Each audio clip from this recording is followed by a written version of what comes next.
That moved last Tuesday morning, so it was in the middle of the street where that fencing is still up, and just moved over here to the corner of the intersection. We tried to find ways to do a roundabout or something and leave it in place, but roundabouts tend to not be very good for pedestrians to be able to figure out how to cross, and there just wasn't enough of a sight line, so it moved over to this corner, and then the Renoir sculpture will be catty corner from it.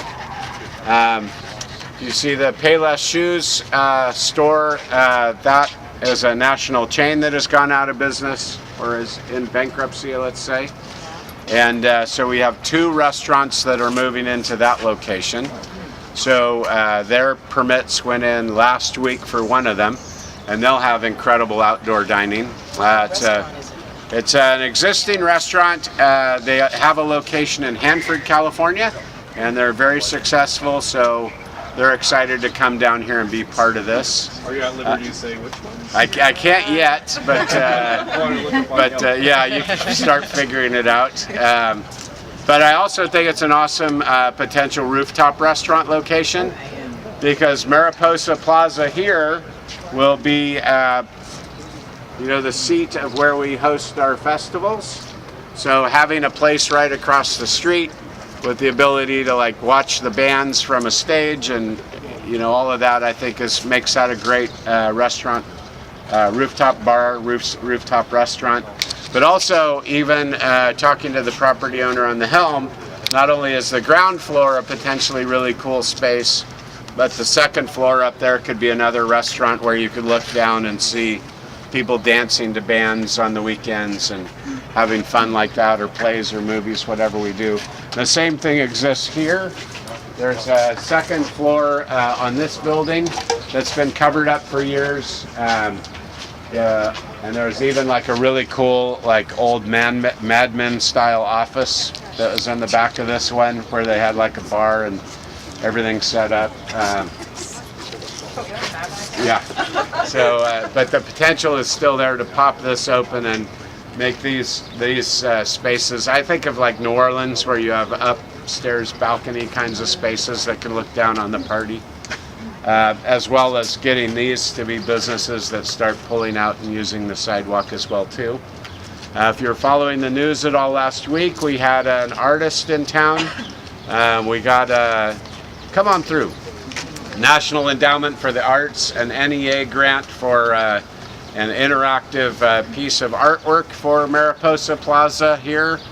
And so that artist was in town last Wednesday, having a couple of meetings to gather input. Oh, you were there, Phil, right?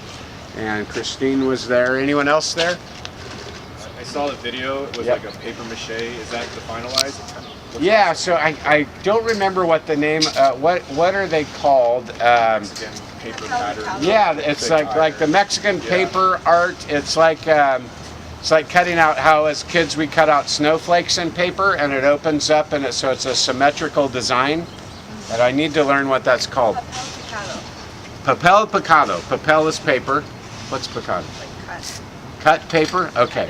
Papel picado. So I will try to remember that.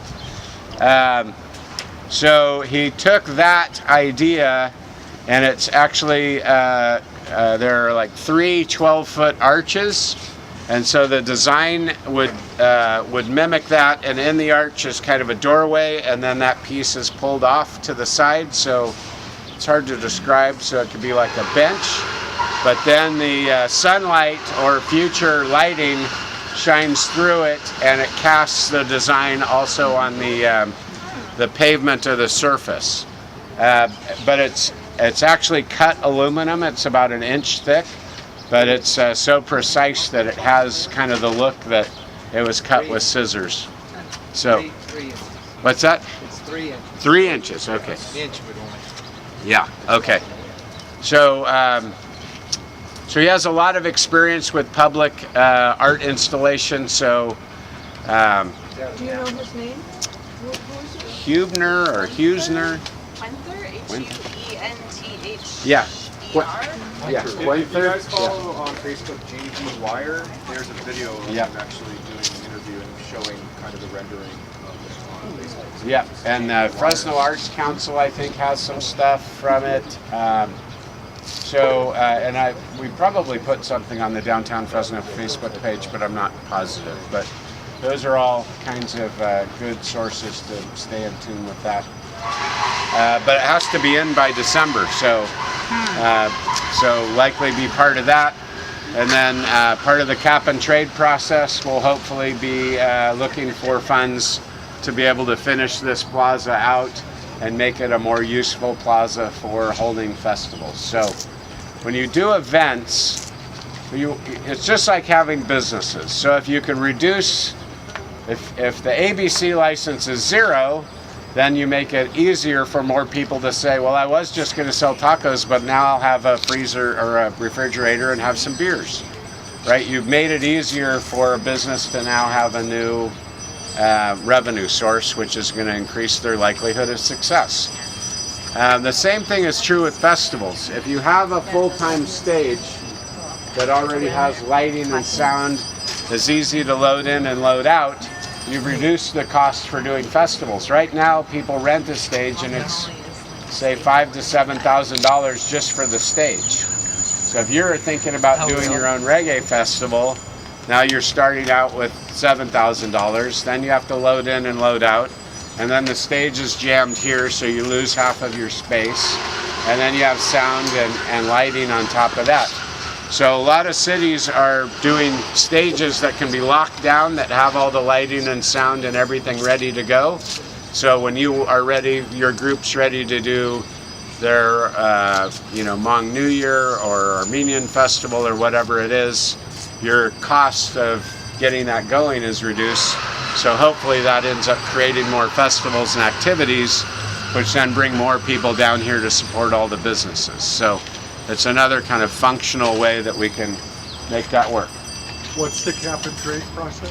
The cap and trade is a state funding source on a carbon tax, and the money, we've got $70 million allocated for Fresno for that.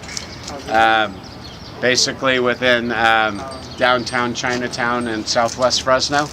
So this would be, I think, a catalytic project, because it would, if we transform this into a usable area, shade structure, stage setup, ability to put out a ton of tables, then that brings the foot traffic, then supports all the businesses. So that would be, I think, a reasonable application for those funds. All right, and we'll find that out in the next couple months. Paletas for sale. What's up, buddy? Hey, man, what's going on? What's up, buddy? You took off already.